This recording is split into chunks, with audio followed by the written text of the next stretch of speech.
তামিলনাডুত অপ্ৰতিৰোধ্য অসমৰ উচু খেলুৱৈ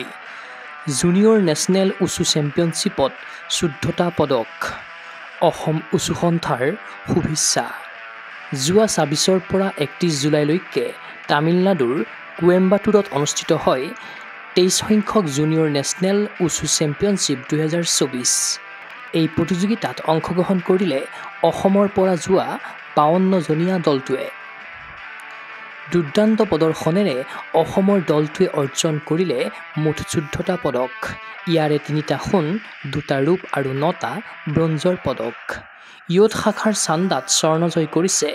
পূজা লিম্বু অমিত তামাং আৰু হমৰাজ লামাই একে শাখাতে ব্ৰঞ্জ জয় কৰিছে ৰঞ্জন বাহাদুৰ কাঠেত ঘনশ্যাম থাপা আৰু অংশুমান বৰাই সেইদৰে চান্দাৰ জুনিয়ৰ শাখাত ৰূপ জয় কৰিলে অভিজিত বুঢ়াগোহাঁয়ে ইফালে তাউলুৰ টাইচিজিয়ান ইভেণ্টত কমল কুমাৰ বড়ুৱে এটা ৰূপ দখল কৰাৰ বিপৰীতে নানকুৱান আৰু নান্দাও ইভেণ্টত 2টাকৈ ব্ৰঞ্জ লাভ কৰিছে হেমছ ৱাৰাং ব্ৰহ্মই আনহাতে নান্দাও ইভেণ্টত ভৱানী ব্ৰহ্মই আৰু নানকুৱান ইভেণ্টত লক্ষীবালা ৰাভাই একোটাকৈ ব্ৰঞ্জ লাভ কৰি ৰাজ্যলৈ কঢ়িয়াই আনিছে সুনাম তদুপৰি ট্ৰেডিশ্যনেল কুম্ফু ইভেণ্টত 2টাকৈ ব্ৰঞ্জ জিনিলে গায়ত্ৰী দলৈয়ে অসম দলটোৰ প্ৰশিক্ষক ৰূপে আছিল ৰাহুল বসুমতাৰী আৰু অঞ্জুমণি ফুলকোঁৱৰ আনহাতে মেনেজাৰৰ দায়িত্ব পালন কৰিলে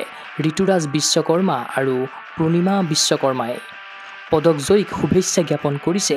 অসম উচু সন্থাৰ সভাপতি মুৰলীধৰ চৌধাৰী আৰু সম্পাদক ৰঞ্জিত বড়ুৱে news desk report Google sports NA